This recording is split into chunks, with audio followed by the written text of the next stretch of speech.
Hello dear students, you are watching learn easy classes.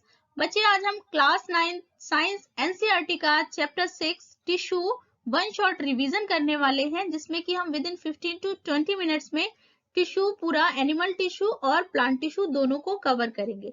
आपको exam time चल रहा है, तो एग्जाम टाइम में आपके लिए रिवीजन के लिए काफी हेल्पफुल होगी ये one shot revision series.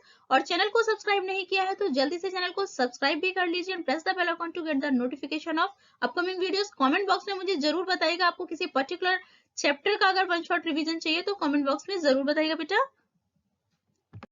Tissue क्या होता है, सबसे पहले हम इसे समझ लेते हैं, क्योंकि बाकी टिश्यू का क्लासिफिकेशन फिर हम इजिली समझ पाएंगे।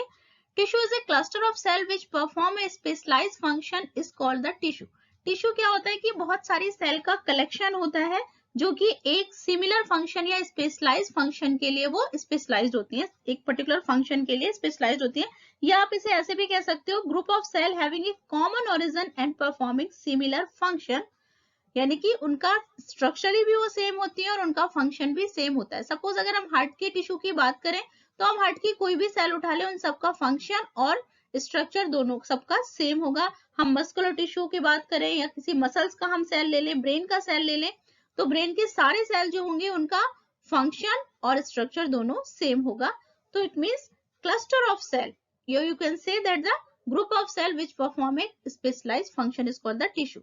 तो सबसे पहले हम डिस्कस करते हैं बेटा प्लांट टिश्यू। प्लांट टिश्यू को हम टू पार्ट्स में कैटेगराइज करेंगे, meristematic tissue and permanent tissue. Meristematic tissue होते हैं जिसमें कि सेल में डिवाइडिंग कैपेसिटी होती है, सेल डिवीजन की प्रोसेस हो रही होती है, वो होते हैं मेरिस्टेमेटिक टिश्यू।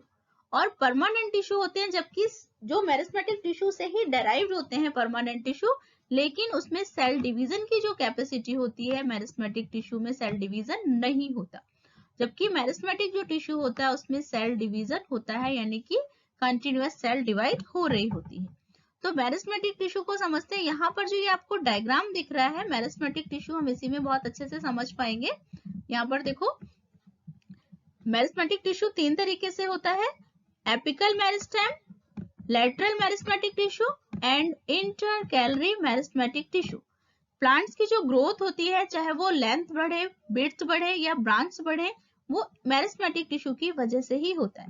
यहाँ पर अगर आप डायग्राम में देख रहे हो तो ये देखो, ये आपको दो लाइंस यहाँ पर दिख रहे हैं, these are the lateral meristematic.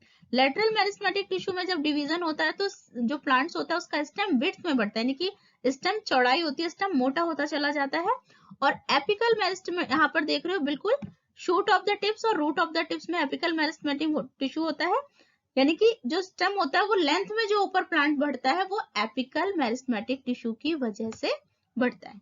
तो एपिकल मेरिस्टेमेटिक टिश्यू टिप्स पर होता है, जो रूट्स नीचे को ग्रो करती है, वो जो रूट्स में टिप्स पर आपका मेरिस्टेमेटिक टिश्यू होता है वो रूट्स के ग्रो में हेल्प करता है। और एपिकल मेरिस्टेमेटिक टिश्यू जो स्टेम के टिप्स पर होता है वो प्लांट्स को ऊपर लेंथ में बढ़ने में हेल्प करता है। Intercalary meristematic tissue, intercalary meristematic tissue होता है जो इंटरनोड्स होते हैं। यहाँ पर आप देख पा रहे हो, ये इंटरनोड्स जो होते हैं, यहाँ पर इंटरकैलरी मेरिस्टेमेटिक टिश्यू होता है। इसमें डिवीजन होता है तो प्लांट्स में क्या होता है, ब्रांच में जो प्लांट्स बढ़ता है, ब्रांच यहाँ से ब्रांच निकलती है ना प्लांट्स की, तो वो इंटरकैलरी मेरिस्टेमेटिक टिश्यू की वजह से होता है। तो मेरिस्टेमेटिक टिश्यू हमने समझा एपिकल, लेटरल एंड इंटरकैलरी। अब हम आते हैं permanent tissue. Permanent tissue meristematic tissue से ही डराइव होता है, बट इसमें सेल डिवीजन नहीं होता है। परमानेंट टिश्यू सिंपल टिश्यू और कॉम्प्लेक्स टिश्यू दो तरीके के होते हैं, simple tissue and complex tissue. Simple tissue में क्या होता है बेटा, टिश्यू तो आपको पता है कि it's a cluster of cell, but simple tissue में सिमिलर टाइप की सेल होती है, सारे सेल एक ही तरह के होते हैं। जबकि कॉम्प्लेक्स टिश्यू में क्या होता है, कॉम्प्लेक्स टिश्यू में दो या तीन तरीके की सेल एक यूनिट की तरीके से काम करती है, सारे सेल सिमिलर नहीं होते, 2 या 3 टाइप के सेल जो होते हैं, 4 टाइप्स के सेल भी होते हैं। सिंपल टिश्यू को अगर हम देखें, parenchyma, collenchyma and sclerenchyma, parenchyma, collenchyma and sclerenchyma. इसमें स्क्लेरेन्काइमेटस जो सेल होते हैं वो डेड सेल होते हैं, ठीक है, ये क्वेश्चन भी कई बार आपका आ जाता है। स्क्लेरेन्काइमेटस सेल जो होते हैं वो डेड सेल होते हैं, जबकि पैरेन्काइमा और कोलेन्काइमा जो होते हैं वो दोनों लिविंग सेल होते हैं। सिंपल थिन लेयर सेल्स होते हैं ये पैरेन्काइमा, इसमें पैरेन्काइमा और कोलेन्काइमा में क्लोरोफिल भी प्रेजेंट होता है। अब हम आते हैं कॉम्प्लेक्स टिश्यू। कॉम्प्लेक्स टिश्यू हमारे जाइलम और फ्लोएम। जाइलम क्या करता है, जाइलम का क्या फंक्शन होता है, जाइलम में 4 तरीके के सेल होते हैं, ट्रैकिड्स, वेसल, जाइलम पैरेन्काइमा और xylem sclerenchyma. Xylem water and minerals के ट्रांसपोर्टेशन में हेल्प करता है। अगर आपको कंफ्यूजन ना हो तो एक लॉजिक तो नहीं है, बट मैं आपको याद करने के लिए बताती हूँ। जाइलम जेफर, जाइलम और जल दोनों का प्रोनाउंसिएशन सेम वर्ड से साउंड हो रहा है। तो जाइलम जल के ट्रांसपोर्टेशन यानी कि वाटर एंड मिनरल के ट्रांसपोर्टेशन में हेल्प करता है। और phloem, F for food, F for phloem, तो फ्लोएम जो होता है वो फूड के ट्रांसपोर्टेशन में हेल्प करता है। और transportation of food material is called the translocation. Phloem जो होता है वो फूड के ट्रांसपोर्टेशन में हेल्प करता है, और फूड का जो ट्रांसपोर्टेशन होता है उसे हम बेटा कहते हैं ट्रांसलोकेशन। ट्रांसलोकेशन।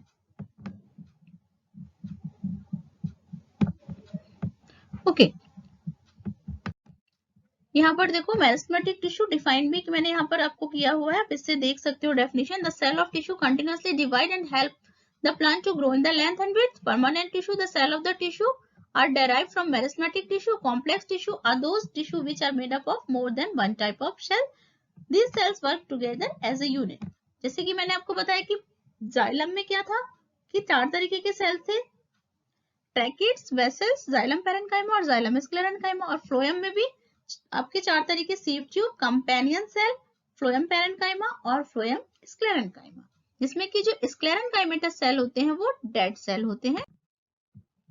अब हम आ जाते हैं एनिमल टिश्यू पर। एनिमल टिश्यू 4 टाइप्स के होते हैं, epithelial, muscular, connective and nervous tissue. हम वन बाय वन इन्हें डिस्कस करेंगे। एपिथेलियल टिश्यू क्या होते हैं बेटा?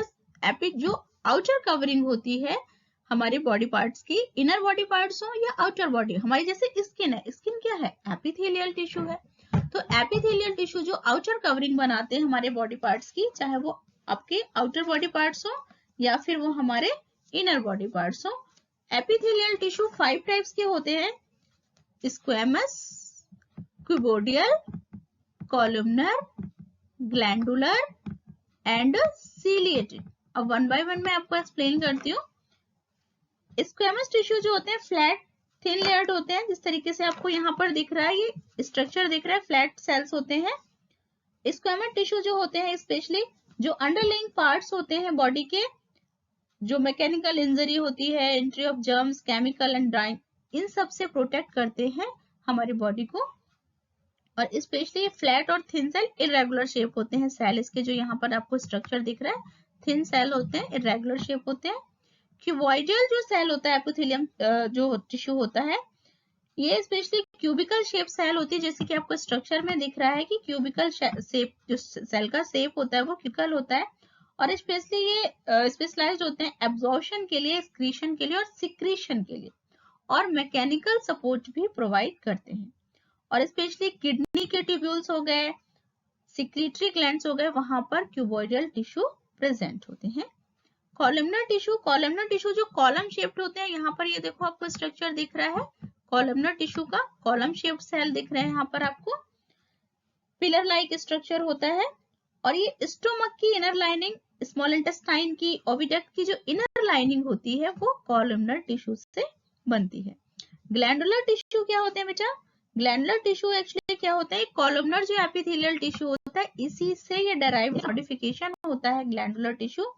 और स्पेशली जो सिक्रीटरी पार्ट होते हैं ग्लैंड्स के, वहां पर ग्लैंडुलर टिश्यू प्रेजेंट होता है। म्यूकस का सिक्रीशन, सलाइवा का सिक्रीशन या हार्मोन्स, एंजाइम एक्सेट्रा, जहां भी आपकी ग्लैंड्स प्रेजेंट होती हैं वहां पर ग्लैंडुलर टिश्यू प्रेजेंट होता है। सिलिएटेड टिश्यू क्या होते हैं? सिलिएटेड टिश्यू ये भी इसी टाइप के कॉलमनर या क्यूबोइडल टाइप सेल होते हैं, बस इसमें जो यहाँ पर सीलिया प्रेजेंट होते हैं, हेयर लाइक जो स्ट्रक्चर होता है इस तरीके से, हेयर लाइक स्ट्रक्चर जिसे हम कहते हैं वो सीलिया जिसे बोलते हैं, इस तरीके से सीलिया प्रेजेंट होता है। और सीलिया का क्या काम होता है? They help in the movement of particle in one direction in a duct. जो हमारे बॉडी में डक्ट्स होती है उनमें वन डायरेक्शनली जो मूवमेंट होता है due to presence of ciliated tissue. अब हम आते हैं next muscular tissue. Muscular tissue हमारे कितने टाइप्स के होते हैं? फिर हम कनेक्टिव टिश्यू की बात करेंगे और नर्वस टिश्यू की। मस्कुलर टिश्यू हमारे स्पेशली 3 तरीके के होते हैं, striated muscles, unstriated muscles and cardiac muscles. Striated muscles जो होती हैं उन्हें हम वॉलेंट्री मसल्स भी कहते हैं, क्योंकि स्ट्रेटेड मसल्स के जो फंक्शंस होते हैं वो हमारी विल के अकॉर्डिंग होती है। अगर हम चाहेंगे तो फंक्शन वो मसल्स करेगी, नहीं जैसे हमारे अपर लिम्ब और फोर लिम्ब, हमारे हाथ और पैर की जो मसल्स है, हम चाहेंगे तो हमारे हाथ पैर मूवमेंट करेंगे और हम नहीं चाहेंगे तो नहीं करेंगे। तो मस्कुलर टिश्यू में जो हम स्ट्रेटेड मसल्स की बात करते हैं तो वो वॉलेंट्री मसल्स होती है और इनका जो मूवमेंट होता है वो हमारी विल पर डिपेंड होता है। लॉन्ग सिलेंड्रिकल होती है, ब्रांच्ड होती है और ब्लंट एंड होता है। और अगर हम यहाँ पर अनस्ट्रेटेड मसल्स की बात करें, क्योंकि मैंने आपको 3 तरह के बताए, नोट करते जाइएगा, striated, unstriated and cardiac. Unstriated muscles होती हैं जो स्पिंडल शेप्ड होती है और जो इनका फंक्शन होता है वो इनवॉलेंट्री होता है, यानी कि जो हमारे बॉडी के इनर पार्ट्स वगैरह होते हैं इनमें जो फंक्शन होता है, इनका फंक्शन हमारी इच्छा पे तो डिपेंड नहीं होता। हमारी किडनी की मसल्स हो गए, हमारे इंटेस्टाइन के मसल्स हो गए, इनका जो फंक्शन है या मूवमेंट है वो हमारी विल पर डिपेंड नहीं करता। तो ये हमारे इनवॉलेंट्री मसल्स होते हैं। कार्डियक मसल जो होते हैं वो हमारे हार्ट में होते हैं। कार्डियक मसल्स जो हार्ट की मसल्स होती है, these are called the cardiac muscles. और हार्ट का जो मूवमेंट, हार्ट की मसल्स का जो मूवमेंट होता है वो थ्रू आउट लाइफ होता है। ब्रांच होती है कार्डियक मसल्स, ब्लंट एंड होता है, contract and relax rhythmic fashion में जो सेल्स होते हैं, टिश्यू होते हैं, वो कंटिन्यूअसली रिलैक्स एंड कॉन्ट्रैक्शन के जो मोमेंट्स है वो उसमें होता है। तो हार्ट के मसल्स को हम कार्डियक मसल कहते हैं। 3 तरीके के हमने यहाँ पर देखे, striated, unstriated and cardiac muscles. अभी हम आते हैं connective tissue. Connective tissue actually हमारे 3 तरीके के होते हैं। थोड़ा सा डिस्क्रिप्टिव वे में हम कनेक्टिव टिश्यू को पढ़ेंगे। यहाँ पर देखो बेटा, connective tissue, proper connective, 3 part में हम कैटेगराइज करते हैं इनको, proper connective tissue, supporting connective tissue and liquid connective tissue.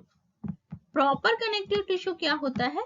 Proper connecting tissue में हमारे एरियोलर, एडिपोज, टेंडॉन्स एंड लिगामेंट्स, ये हमारे आते हैं प्रॉपर कनेक्टिव टिश्यू। अब 1 बाय 1 मैं आपको बताते चलती हूँ। एरियोलर क्या है, एडिपोज क्या है, टेंडॉन्स क्या है और लिगामेंट्स हमारे क्या है। एरियोलर टिश्यू जो होते हैं स्पेशली सपोर्टिंग एंड बाइंडिंग में, स्किन की जो अंडरलेइंग टिश्यूज होते हैं सपोर्टिंग और बाइंडिंग में हेल्प करते हैं एरियोलर टिश्यू जो है ये। एडिपोज टिश्यू जो फैटी लेयर होती है हमारी स्किन के जस्ट बिलो, फैटी लेयर जो होती है वो हमारी एडिपोज टिश्यू की बनी होती है। फैट स्टोर होता है, बॉडी को वार्म करने में हेल्प कर रखता है। और जो कुशन लाइक स्ट्रक्चर जो हमारे इंटरनल ऑर्गन्स में जो होता है, कुशन स्ट्रक्चर होता है जो फैटी, वो हमारे एडिपोज टिश्यू की वजह से ही होता है, जो कि हमें मैकेनिकल शॉक से प्रोटेक्ट करता है एडिपोज टिश्यू। टेंडॉन्स और लिगामेंट्स क्या होते हैं? टेंडॉन्स होते हैं actually they are strong white colour non elastic fibres होते हैं जो कि बोन से मसल्स को कनेक्ट करते हैं। बोन और मसल का जो कनेक्शन होता है, बोन मसल से कनेक्ट होती है, जुड़ी हुई होती है, बोन और मसल का जो कनेक्शन होता है वो होता है टेंडॉन्स के थ्रू। ओके, और लिगामेंट्स क्या होते हैं? लिगामेंट भी टफ इलास्टिक फाइबर होते हैं, येलो कलर फाइबर होते हैं और ये बोन को दूसरी बोन से जो कनेक्ट करने का काम करते हैं, बोन टू बोन जो कनेक्शन होता है वो होता है लिगामेंट की वजह से। ओके, तो ये क्लियर हो गया आपको प्रॉपर कनेक्टिव टिश्यू। देन हम आते हैं supporting connective tissue. Supporting connective tissue bone और कार्टिलेज, ये 2 तरीके के होते हैं। सपोर्टिंग कनेक्टिव टिश्यू जो बोन होती है, इसकी जो स्मॉलेस्ट यूनिट होती है या सिंगल यूनिट होती है बोन की, ऑस्टियोसाइट बोलते हैं उसको, क्योंकि आपको पता है कि टिश्यू एक सिंगल यूनिट जो टिश्यू की होती है वो सेल होती है, और सेल बोन जो सिंगल सेल है बोन की उसे हम कहते हैं ऑस्टियोसाइट। बोन का फंक्शन ऑलरेडी आपको पता है कि स्केलेटन हमारा बना, जो बॉडी का पूरा स्केलेटन है वो बोन से बना होता है, हमें प्रोटेक्ट करता है स्केलेटन, इंटरनल ऑर्गन्स को हमारे प्रोटेक्ट करता है और हमारे लोकोमोशन में हेल्प करता है। तो बोन का फंक्शन सभी को पता है। कार्टिलेज क्या होता है? जो फ्लेक्सिबल, हमारे जैसे नोज टिप हो गया, ईयर हो गया, फोल्ड करो इजिली फोल्ड हो जाएगा, जबकि जो बोन है उसे फोल्ड करोगे तो जहां से ज्वाइंट है वहां तो फोल्ड हो जाएगा, अदरवाइज वो ज्वाइंट हमारा टूट जाएगा। अगर हम ऐसे हड्डी को मोड़ने की कोशिश करेंगे तो वो टूट जाएगी, जबकि जो कार्टिलेज होता है वो इलास्टिसिटी होती है उसमें और वो इजिली फोल्ड हो जाते हैं। हमारे ईयर का आउटर जो ईयर, एक्सटर्नल ईयर दिखता है उसको हम ऐसे फोल्ड करते हैं तो वो फोल्ड हो जाता है इजिली। तो सॉफ्ट, इलास्टिक, फ्लेक्सिबल होता है ये। और जो कार्टिलेज होता है वो हमारा नोज के टिप्स, एक्सटर्नल ईयर्स और डिस्क जो हमारे वर्टिब्रे की डिस्क होती है उनके बीच में भी हमारा ये कार्टिलेज जो है वो प्रेजेंट होता है। It provides flexible support to the parts of skeleton where they are present. Okay? अब हम आते हैं लिक्विड कनेक्टिव टिश्यू। लिक्विड में हम ब्लड और लिम्फ दोनों के बारे में पढ़ेंगे। ब्लड ऑलरेडी आपको पता है हमारी बॉडी में सर्कुलेट होता है, ऑक्सीजन कैरी करता है। ब्लड जो होता है ब्राइट रेड कलर का होता है। कनेक्टिव टिश्यू होता है, ब्लड में जो मैट्रिक्स होता है उसे हम प्लाज्मा कहते हैं, और उस प्लाज्मा में ही एम्बेडेड होते हैं ब्लड कार्पसल्स। ब्लड कार्पसल्स हमारे इरिथ्रोसाइट, जिसे कि हम रेड ब्लड सेल कहते हैं, इसमें की हीमोग्लोबिन होता है, जिसकी वजह से हमारा जो ऑक्सीजन होता है वो बाइंडिंग की जो कैपेसिटी होती है वो हीमोग्लोबिन की वजह से होती है, और आयरन के प्रेजेंट की वजह से ब्लड जो होता है वो रेड कलर हमें दिखाई पड़ता है। तो ब्लड की जो सेल्स होते हैं वो 3 तरीके के से होते हैं, इरिथ्रोसाइट, WBC और प्लेटलेट्स। इरिथ्रोसाइट्स को हम कहते हैं आरबीसी। आरबीसी हमारे होते हैं इरिथ्रोसाइट यानी कि रेड ब्लड सेल, और WBC जो होते हैं वो क्या होते हैं, व्हाइट ब्लड सेल, जो कि हमारी बॉडी का इम्यून सिस्टम या डिफेंस सिस्टम बनाते हैं, वो होते हैं व्हाइट ब्लड सेल। ओके बेटा। और जो प्लेटलेट्स होते हैं वो हेल्प करता है हमारे ब्लड के कोआगुलेशन में हेल्प करता है।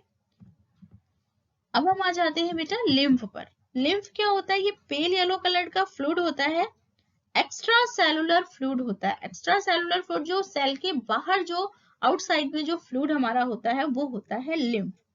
स्पेशली इसमें WBC जो होती है वो लिम्फ में, हमारे लिम्फ में भी होती है, ब्लड में भी हमारे WBC होती है, बट लिम्फ में भी WBC स्पेशली होती है। लिम्फ में हमारे रेड ब्लड सेल नहीं होती है। लिम्फ का फंक्शन होता है कि ये डाइजेस्टेड फैट को भी स्टोर करता है, exchange material between blood and tissue fluid के बीच जो होता है, ब्लड और टिश्यू जो फ्लूइड होता है उनके बीच में जो मटेरियल का एक्सचेंज होता है वो भी लिम्फ के थ्रू होता है। लिम्फ नोड वगैरह पूरा लिम्फेटिक सिस्टम हम क्लास 10th में डिस्कस करेंगे। और अगर आपको कनेक्टिव टिश्यू का डिस्क्रिप्शन चाहिए बेटा तो मैंने ऑलरेडी लेक्चर मैंने पहले से स्टडी मटेरियल आपका प्रोवाइड किया हुआ है, आप प्लेलिस्ट में चेक कर लीजिएगा। आपको डिस्क्रिप्टिव लेक्चर भी टिश्यू के मिल जाएंगे, क्योंकि इसे मैंने 15 to 20 मिनट्स में ऑलरेडी कंप्लीट किया है, क्योंकि आपको जस्ट रिवीजन कराना है। बाकी अगर आपको लेक्चर देखना है तो आप डिस्क्रिप्शन बॉक्स में मैं लिंक दे देती हूँ, आप देख लीजिएगा। और आगे अब हम देखते हैं बेटा नर्वस टिश्यू, जो कि बहुत इंपॉर्टेंट है, क्योंकि अगर नर्वस टिश्यू हमारा फंक्शन करना खत्म कर दे या नर्वस टिश्यू हमारा कहीं से डिस्टरबेंस हो जाए तो हमारी पूरी बॉडी का सिस्टम ही खराब हो जाता है, क्योंकि नर्वस टिश्यू है वो पूरी बॉडी को कंट्रोल एंड रेगुलेट करने का काम करता है। और सिंगल सेल जो होती है नर्वस टिश्यू की उसे हम कहते हैं न्यूरॉन। तो न्यूरॉन का यहाँ पर जो स्ट्रक्चर दिख रहा है ये आपको न्यूरॉन का स्ट्रक्चर दिख रहा है। न्यूरॉन का स्ट्रक्चर समझ लेते हैं और फंक्शन भी समझ लेते हैं। So single cell of nervous tissue is called the neuron.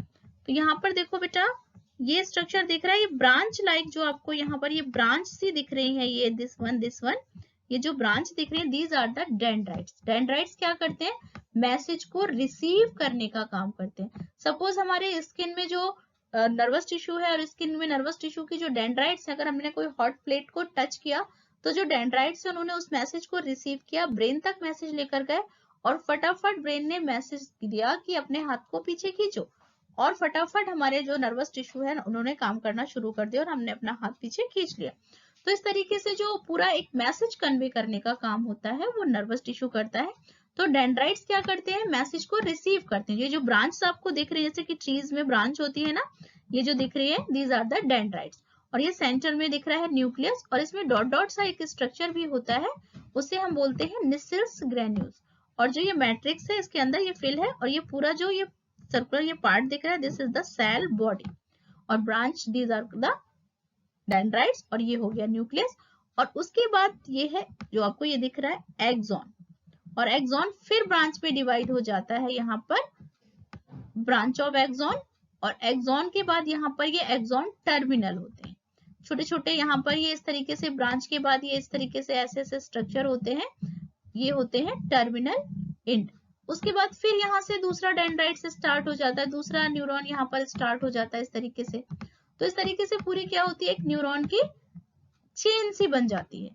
एक न्यूरॉन ऐसे यहाँ पर, फिर उसका टर्मिनल एंड, एक न्यूरॉन का टर्मिनल एंड और दूसरे न्यूरॉन के डेंड्राइट्स।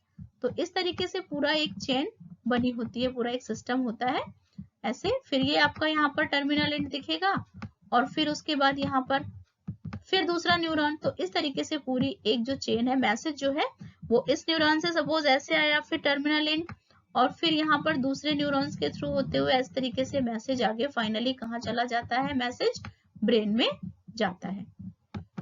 तो ये आपको क्लियर हुआ कि यहाँ पर डेंड्राइट्स जो होते हैं वो मैसेज को रिसीव करते हैं, एक्सॉन के थ्रू मैसेज जाता है एक्सॉन टर्मिनल एंड में, फिर यहाँ से दूसरा डेंड्राइट, दूसरा न्यूरॉन अटैच होता है, फिर डेंड्राइट्स के थ्रू, मतलब पूरी एक चेन के थ्रू ये मैसेज हमारे ब्रेन तक चला जाता है। और फिर ब्रेन जो वापस मैसेज देता है वो सेम इस तरीके से फिर वापस आता है, और हमारे नर्वस सिस्टम जो टिश्यू होता है वो जो ब्रेन ने मैसेज दिया उसके अकॉर्डिंग काम करता है। तो नर्वस टिश्यू का फंक्शन आपको क्लियर हो गया, स्ट्रक्चर क्लियर हो गया, और फंक्शन भी नर्वस टिश्यू का क्लियर हो गया। तो dendrites receive the nerve impulses and axon take them away. तो नर्वस टिश्यू बहुत इंपॉर्टेंट है, डायग्राम भी सीख लेना और फंक्शन भी सीख लेना। इसका डिटेल अगर आपको चाहिए तो डिस्क्रिप्शन बॉक्स में लिंक दिया हुआ है मैंने। आई होप स्टूडेंट्स की वन शॉट रिवीजन आपको पसंद आया होगा, और अगर आपको वीडियो समझ आई है तो प्लीज लाइक करना बिल्कुल भी मत भूलिएगा। ओके गाइज, तो मिलते हैं नेक्स्ट रिवीजन सीरीज में। Bye bye.